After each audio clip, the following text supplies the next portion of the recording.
अस्सलाम वालेकुम नाज़रीन, आप देख रहे हैं INN चैनल। मैं हूं शेख अहमद अली। आज की ख़ास बात में हम देखेंगे कई अहम कौमी और बैनुल अक़वामी खबरें।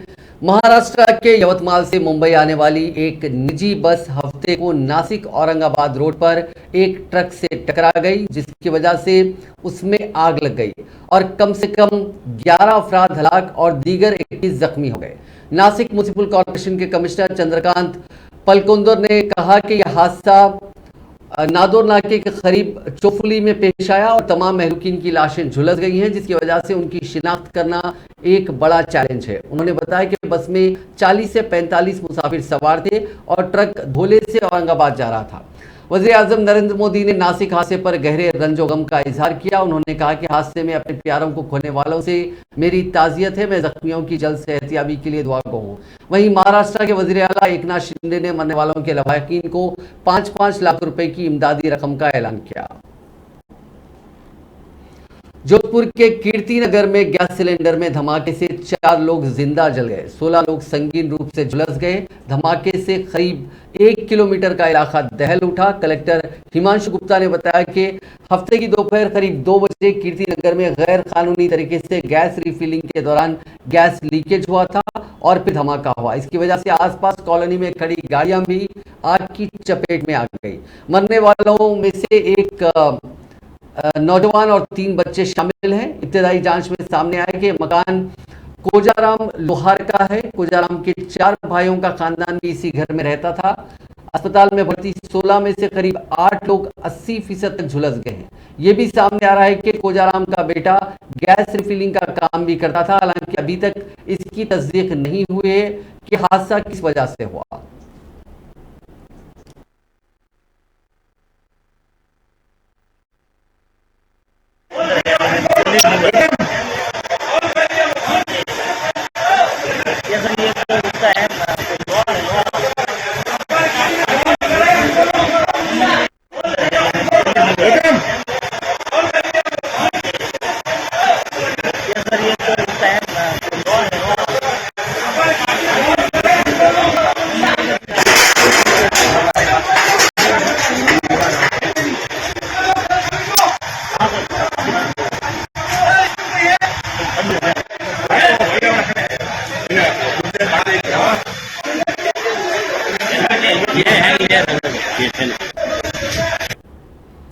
केरल में नार्कोटिक्स कंट्रोल ब्यूरो और नेवी ने 200 किलो से ज्यादा हेरोइन बरामद की है। ये ड्रग्स एक ईरानी जहाज से मिली जो अफगानिस्तान से हिंदुस्तान लाई गई थी। इसका कुछ हिस्सा श्रीलंका भी भेजा जाना था। इस स्मगलिंग के पीछे पाकिस्तान के हादी सलीम नेटवर्क का हाथ है। इंटरनेशनल मार्केट में इसकी कीमत करीब 1200 करोड़ रुपए बताई गई है। एनसीबी के deputy director general Sanjay Kumar Singh ने एक प्रेस कॉन्फ्रेंस में बताया कि 6 लोगों को गिरफ्तार किया गया है। ये सभी ईरान के हैं। एनडीपीएस कानून के तहत केस दर्ज कर लिया गया है। डीडीजे संजय कुमार ने कहा कि इनकी पैकिंग वाटरप्रूफ है। इन पैकेटों को 7 लेयर में पैक किया गया। ड्रग्स की सप्लाई पाकिस्तान के हादी सलीम नेटवर्क की तरफ से की गई। हादी सलीम हिंदुस्तान और दीगर मुल्कों को हेरोइन, चरस और दीगर ड्रग्स सप्लाई करता है। मुंबई में साउथ अफ्रीका से लाए गए नाशपाती और हरे सेब के कंटेनर से ड्रग्स बरामद की गई हैं। ड्रग्स की कीमत करीब 502 करोड़ रुपए बताई जा रही है।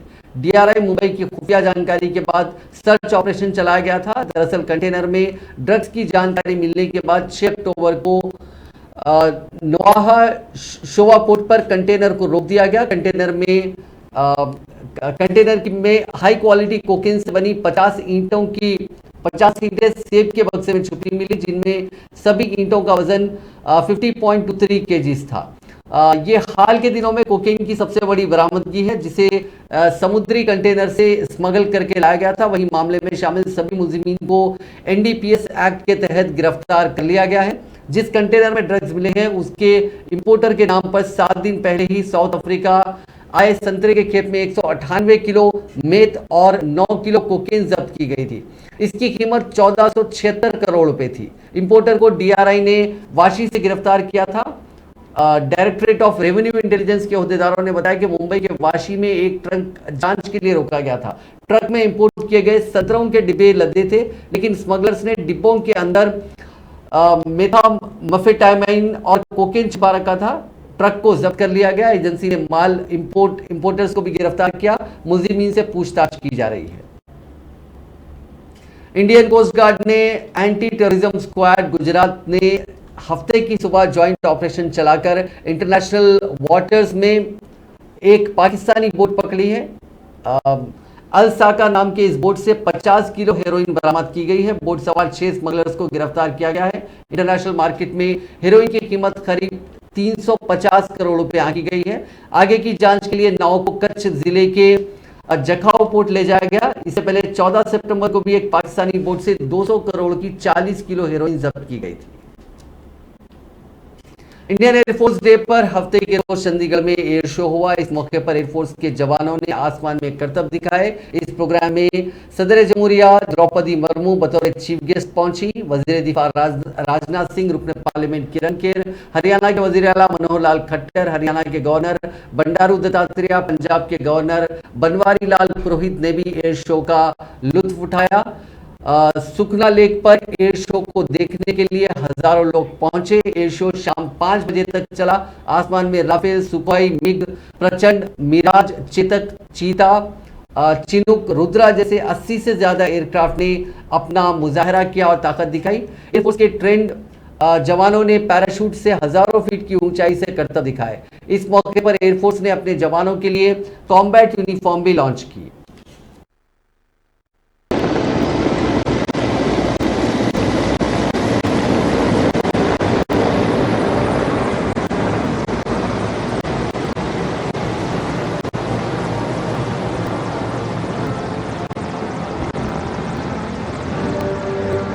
The unit actively participated during the Kargil conflict, and its aircrew led first aerial attacks on the Tiger Hill toll-ling to push back infiltrators from the Indian soil during Kargil operations.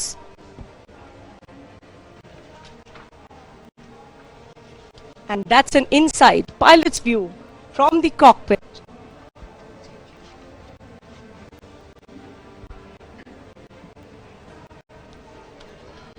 That's the light combat helicopter.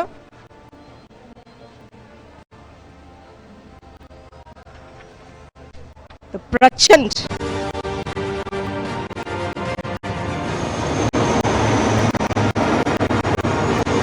The indigenously developed light combat helicopter, the latest addition in the arsenal of the Indian Air Force, recently inducted on 3rd of October 2022.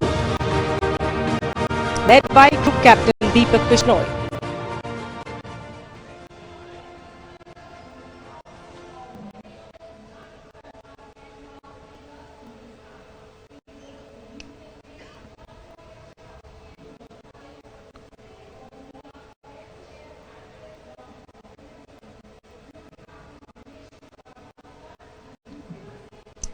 And now you can see the captain of the aircraft. Yes, that is the Tejas aircraft coming with a thunder. Tejas in the sky. Through the creation of a weapon system branch for the officers in the Indian Air Force. This is the first time since independence that a new operational branch is being created. This will essentially be for manning of 4 specialized streams of surface-to-surface missiles, surface-to-air missiles, remotely piloted aircraft, and weapon systems operators in twin and multi-crew aircraft. Creation of this branch would result in savings of over 3,400 crores due to the reduced expenditure on flying training. Induction of air warriors into the Indian Air Force through the Agnipath scheme is a challenge for all of us. But more importantly, it is an opportunity for us to harness the potential of India's youth and channelize it towards the service of the nation. We have changed our operational training methodology to ensure that each Agniveer is equipped with the right skills and knowledge to start their career in the Air Force. In December this year, we would be inducting 3,000 Agniveer. राष्ट्रीय स्वयंसेवक संघ के सरबराह मोहन भागवत तहफुजात को लेकर बयान देकर फिर बहस में आ चुके हैं। नागपुर में एक किताब के रस्म इजरा के दौरान मोहन भागवत ने जात और वर्ण व्यवस्था को खत्म करने की अपील की थी। भागवत ने कहा कि समाज का भला चाहने वाले हर शख्स को ये कहना चाहिए कि जात के नाम पर जो सोच है वो बहुत पुरानी सोच है जिसे अब भूल जाना चाहिए। इससे पहले दशहरे पर उन्होंने रोजगार के लिए नौकरियों की तरफ ना देखने की सलाह दी थी।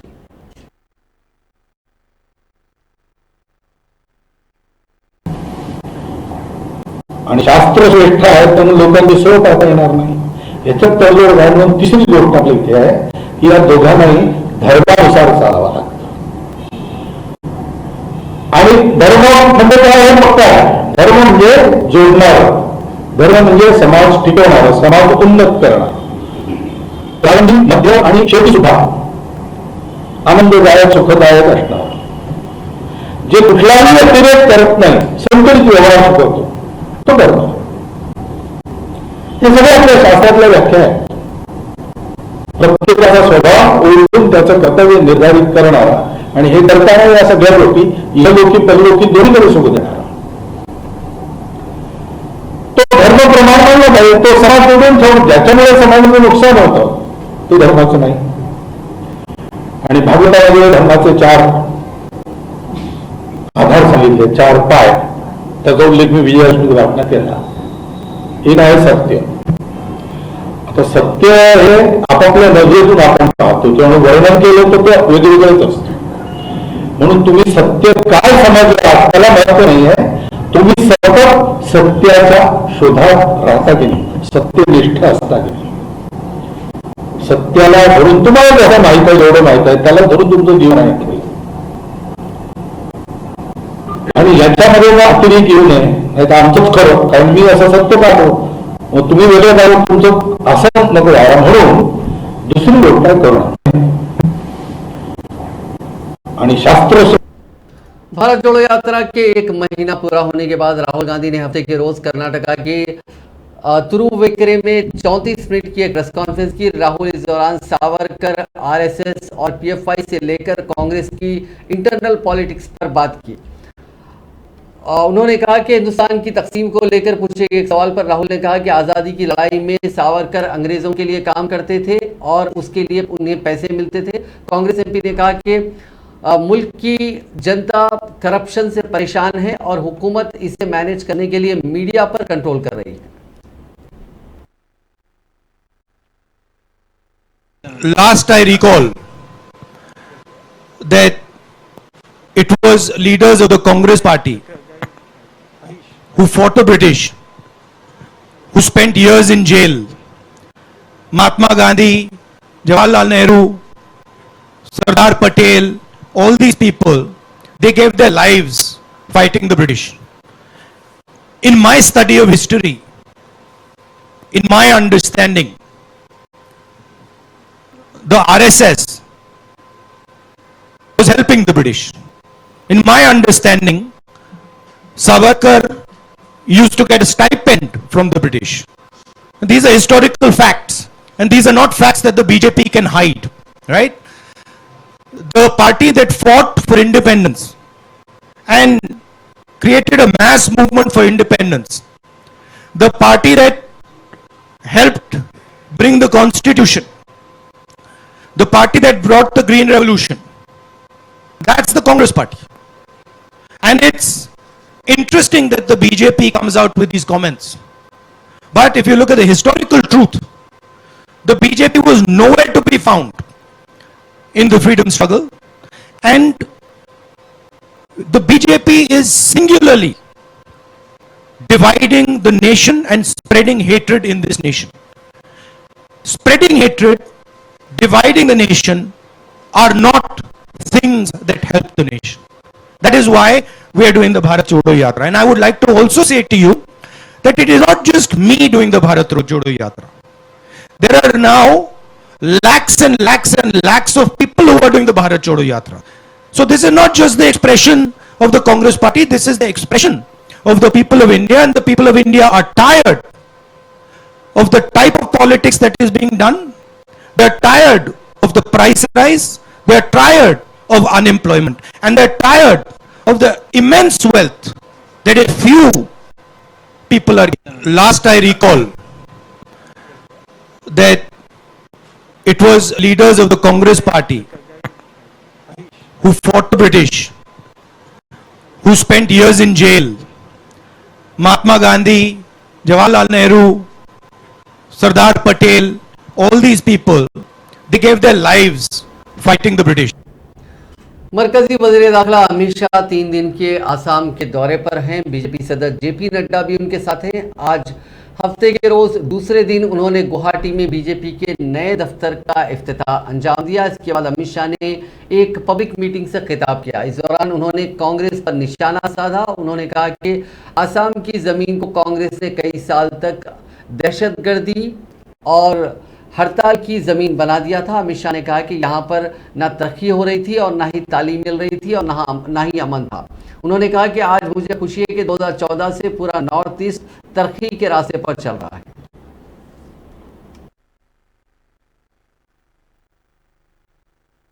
तो मैं आज आपको बताने आया हूं कि कांग्रेसी जहां पर भी बैठे ना वो सुन ले। जवाहरलाल नेहरू ने 1962 में जब चीन की लड़ाई हुई तब कह दिया था बाय बाय आसाम। उसके बाद से कांग्रेस वाले भूल ही गए कि उत्तर पूर्व भी कोई चीज है, हमारा महत्व का प्रदेश है। मित्रों, उत्तर प्रदेश से 3 गुना ज्यादा बड़ा भूभाग हमारे उत्तर पूर्व में, यहां पर जिस प्रकार की इंसर्जेंसी, जिस प्रकार का अलगाववाद हुआ था, मोदी जी ने कोई भाषण करे बगैर उसमें परिवर्तन लाया। कांग्रेस के शासन में भारत को तोड़ने की ये प्रक्रिया कांग्रेस मूक दर्शक बनी रही। उत्तर पूर्व में भारत को तोड़ने की प्रक्रिया कांग्रेस चुपचाप देखती रही। मोदी जी ने आकर भारत तोड़ने की प्रक्रिया को बंद कर भारत को जोड़ने का काम किया है। मित्रों, भारत को जोड़ने का, जिन लोगों को भारत जोड़ना है उनके लिए उत्तर पूर्व में शांति और उत्तर पूर्व का विकास एक उदाहरण है कि भारत जोड़ने के लिए भाषण करे बगैर, कुछ और प्रयास करे बगैर कैसे भारत को जोड़ा जा सकता है, इसका ये उदाहरण है। मित्रों, तिरंगा यात्रा और हर घर तिरंगा, उत्तर पूर्व की जनता का हृदय से धन्यवाद करना चाहता हूं कि जिस प्रकार मित्रों, हमारी ही पार्टी अकेली पार्टी है जो विचारशील वैचारिक पार्टी है। हमारी ही पार्टी ऐसी है जो राष्ट्रीय पार्टी है और हमारी ही पार्टी ऐसी है जिसका काडर भी है और जिसको जनता का समर्थन भी है। ऐसी पार्टी है तो एकमात्र भारतीय जनता पार्टी है। और फिर मैं कहने के लिए नहीं कह रहा हूं, आज देश से राष्ट्रीय पार्टी और विचारशील पार्टी तो लुप्त हो चुकी है। कोई विचारशील पार्टी दिखती नहीं है। अब बताइए, इंडियन नेशनल कांग्रेस का कोई विचार रह गया है क्या? बताइए, कोई विचार रह गया है क्या? विचारशील पार्टी अगर कोई है और विचारों के प्रति समर्पित पार्टी है तो वो भारतीय जनता पार्टी है। और इस बात को मैं कह सकता हूं दावे से कि अगर 1951-52 में श्यामा प्रसाद मुखर्जी ने दिल्ली के वजीर आला और आम आदमी पार्टी के कन्वीनर अरविंद केजरीवाल आज से 2 रोज के यानी 8 और 9 अक्टूबर को गुजरात दौरे पर हैं। इस दौरान पंजाब के वजीर आला भगवंत मान भी मौजूद हैं। इन दोनों कायदीन गुजरात में अलग अलग मीटिंग्स को खिताब कर रहे हैं और गुजरात की इंतखाबी मुहिम में हिस्सा ले रहे हैं।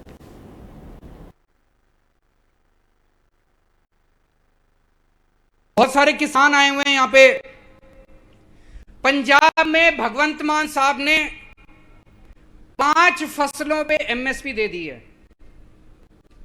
एमएसपी अभी तक क्या होता था, सरकार एमएसपी तय कर देती थी लेकिन उसका कोई मतलब नहीं था, उस पे तो माल बिकता नहीं था, उस पे तो फसल बिकती नहीं थी।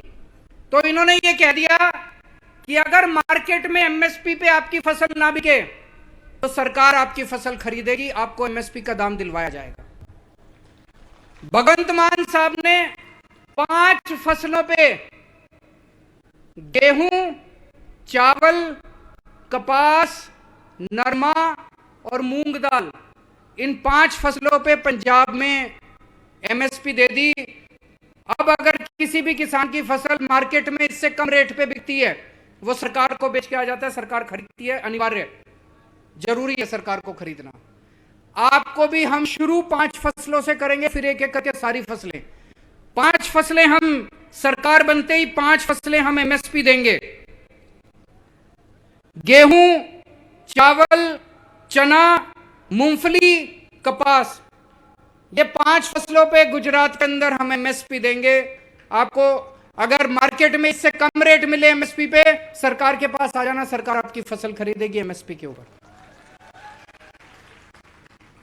12 घंटे बिजली देंगे।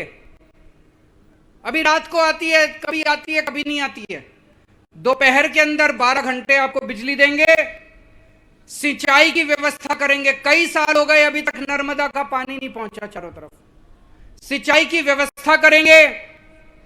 दिल्ली के अंदर और अब पंजाब के अंदर हमने प्रति हेक्टेयर, अगर फसल बर्बाद हो जाए, सरकार प्रति हेक्टेयर 50,000 रुपए।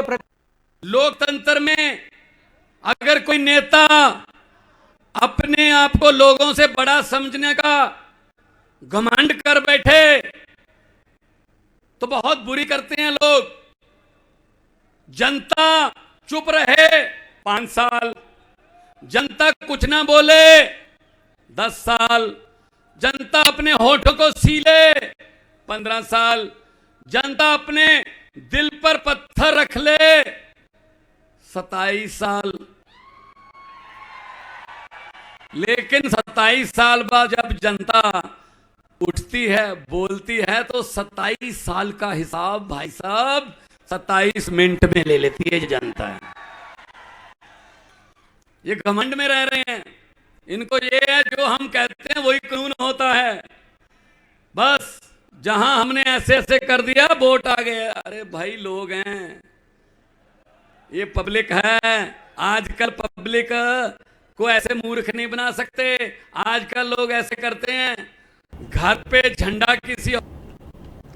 दिल्ली एनसीआर में सीएनजी के दाम 3 रुपए बढ़ गए हैं। एक रिपोर्ट के मुताबिक दिल्ली एनसीआर में नए रेट्स 8 अक्टूबर यानी आज सुबह 6 बजे से लागू हो चुके हैं। इसके बाद से दिल्ली में फी किलो सीएनजी की कीमत 78 रुपए 61 पैसे हो गई है। वहीं नोएडा और गाजियाबाद में सीएनजी अब फी किलो 81 रुपए 17 पैसे पे मिलेगा। आपको बता दें कि हैदराबाद में सीएनजी की कीमत फिलहाल 92 रुपए है। मुल्क में बुलेट ट्रेन तो दूर की तौड़ी है, वंदे भारत एक्सप्रेस ट्रेन का भी रफ्तार पकड़ना मुश्किल लग रहा है। ये ट्रेन जुमे के रोज गुजरात में पटरी पर से गुजरने वाली गाय से टकरा गई। एक रिपोर्ट के मुताबिक आनंद के करीब Gandhinagar Mumbai Vande Bharat semi high speed train के ड्राइवर कोच का अगला हिस्सा गाय से टकरा गया। कोच को मामूली नुकसान पहुंचा। ख्याल है कि एक दिन कबल मणिनगर स्टेशन के करीब यही ट्रेन भैंसों के रेवर से टकरा गई थी। मरम्मत के बाद ट्रेन को दोबारा पटरी पर लाया गया था, लेकिन जैसे ही सफर शुरू हुआ ट्रेन एक गाय से टकरा गई। ताजा तसादुम पर बात करते हुए हुक्काम ने बताया कि गुजरात के आनंद स्टेशन के करीब ट्रेन एक गाय से टकरा गई, जिससे ट्रेन के अगले हिस्से को मामूली नुकसान पहुंचा। अहमदाबाद से मुंबई आने वाली ट्रेन में ड्राइवर के कोच की नाक और उसके लगने वाले ब्रैकेट को नुकसान पहुंचा, हालांकि ट्रेन के अहम हिस्से मुतासिर नहीं हुए हैं। गरज चमक के साथ मूसलाधार बारिश ने जुमे को तिजारती मरकज मुंबई को अपनी लपेट में ले लिया था। इसका सिलसिला हफ्ते की सुबह भी वक्फे से जारी बारिश ने शहरियों की परेशानी में इजाफा कर दिया, जिसके नतीजे में मुंबई के कई हिस्से पानी में डूब गए और शहरी निजाम दरहम बरहम होकर रह गया। महकमे मौसमियात ने शहर और आसपास के अजला, थाने, पालघर और कोंकण के इलाके के लिए अगले 2 दिनों के लिए ऑरेंज अलर्ट जारी किया। हफ्ते की सुबह महकमे मौसमियात ने कहा कि आइंदा 24 घंटों में शहर और मज़ाफाती इलाकों में आमतौर पर अबरालुद आसमान के साथ दरमियानी से भारी बारिश गरज चमक के साथ होगी। बिहार के बगहा में 9 महीनों में 9 लोगों की जान लेने वाले शेर को शूटर्स ने ढेर कर दिया। उसकी 26 दिन से तलाश की जा रही थी। हफ्ते के रोज उसे गोवर्धन थाना इलाके के बलुआ गांव के खेत में नोटिस किया गया था और इसको उस खेत में घेरा गया। इसके बाद शूटर्स ने उसे 4 गोलियां मारी। उधर से बाघ के दहाड़ सुनाई दी। इसके बाद टीम तीनों जानिब से खेत में दाखिल हुई। वाल्मीकि टाइगर रिजर्व के इस शेर ने हफ्ते को भी मां बेटे की जान ली थी। बीते 3 दिनों में इस शेर के हमले में 4 लोगों की मौत हो गई थी। शेर के पैरों के निशान के बाद एक्सपर्ट की टीम को यह यकीन हो गया था कि वो गन्ने के खेत में छिपा है। इसके बाद उस खेत की चारों तरफ से जाल बिछाकर घेराबंदी की गई। इसके बाद राइफल से लैस टीम हाथी पर सवार होकर गन्ने के खेत के अंदर गई। वहां पहुंचते ही शेर पर टीम की नजर गई और उस पर फायरिंग की गई। एसटीएफ टीम ने शेर को एसएलआर से 4 गोलियां मारी। इसमें से 2 गोलियां उसे लगी और शेर ने मौके पर ही दम तोड़ दिया। अमेरिकी पुलिस की बर्बरियत एक बार फिर सामने आई है। इस बार पुलिस एक नाबालिग लड़के पर गन शॉट्स फायर करते हुए नजर आई। ये वाकया 2 अक्टूबर का है। इसका वीडियो वायरल हो रहा है। इसके बाद पुलिस अफसर को सस्पेंड कर दिया गया है। अमेरिका की मीडिया की रिपोर्ट्स के मुताबिक यह वाकया टेक्सास के सैन एंटोनियो का है। 17 साल का Eric Canto McDonald's burger restaurant की पार्किंग में अपनी कार में बैठा बर्गर खा रहा था। उसी वक्त जेम्स ब्रेनेट नाम का एक पुलिस अफसर उस लड़के के पास आया और पूछताछ करने लगा। पूछताछ के दौरान लड़के के सवाल करने पर अफसर भड़क गया और उस पर गोलियां बरसाने लगा।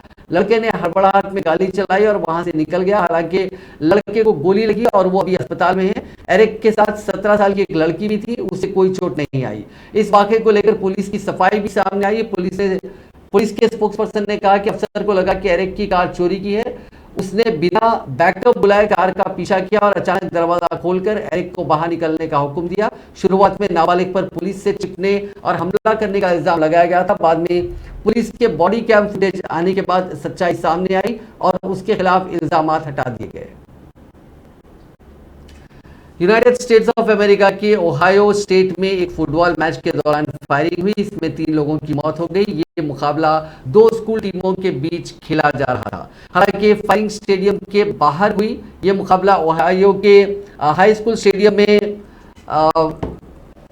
विटमोर हाई स्कूल और सेंट्रल कैथोलिक के बीच खेला जा रहा था। इस वाकये का एक वीडियो भी सामने आया जिसमें मुकाबले के दौरान फायरिंग की आवाजें सुनाई दे रही हैं और फायरिंग के बाद लोग भागते नजर आ रहे हैं।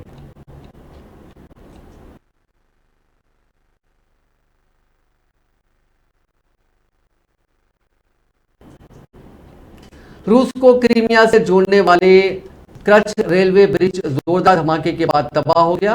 रिपोर्ट्स के मुताबिक ब्रिज में धमाका हफ्ते की सुबह 6 बजे के करीब हुआ। इसमें 3 लोगों की मौत हुई।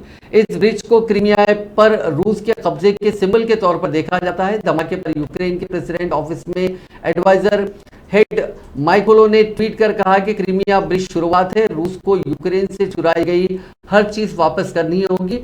हर नाजायज चीज तबाह कर दी जाएगी। आयरलैंड के कोडोनिगल में एक पेट्रोल पंप पर धमाके में 3 अफराद हलाक हो गए। ये इत्तला मकामी मीडिया रिपोर्ट्स में दी गई है। मकामी मीडिया ने आयरिश पुलिस के हवाले से बताया कि धमाका मकामी वक्त के मुताबिक दोपहर 3 बजे आयरलैंड के शुमाल मगरबी सिरे के करीब एक इलाके में किर्सिलो के मदाफात में वाक़ एप्पल ग्रीन पेट्रोल पंप पर हुआ। इसमें 30 अफराद जख्मी हो सकते हैं। इत्तलात के मुताबिक धमाके से 2 मंजिला फ्लैट की छत गिर गई। नाइजीरिया की शुमाली रियासत काट्सना में मई में शुरू हुई बारिश के मौसम में आने वाले सैलाब में कम से कम 24 अफराद हलाक और 18,000 से ज्यादा बेघर हो गए हैं। एक इमदादी एजेंसी के अहदेदार ने इत्तला दी। रियासत के इमरजेंसी मैनेजमेंट एजेंसी के सरबराह उमर मोहम्मद ने काट्सना शहर में एक प्रेस ब्रीफिंग में बताया कि सैलाब से तकरीबन 16,625 मकानात तबाह हुए, जिससे काट्सना के 34 मकामी हुकूमती इलाके मुतासर हुए। उन्होंने कहा कि 1620 एकड़ खेत ज़ेर-ए-आब आ चुके हैं और रियासती हुकूमत मुतासर मकीनों को जल्द ही इमदाद फराहम करेगी।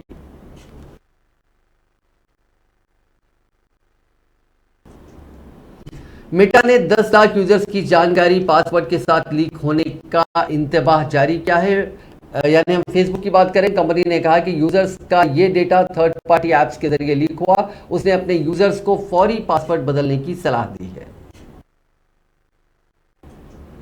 नाजरीन, आज की खास बात में बस इतना ही। आपसे कल मुलाकात होगी नई खबरों के साथ। आप देखते रहिए INN चैनल।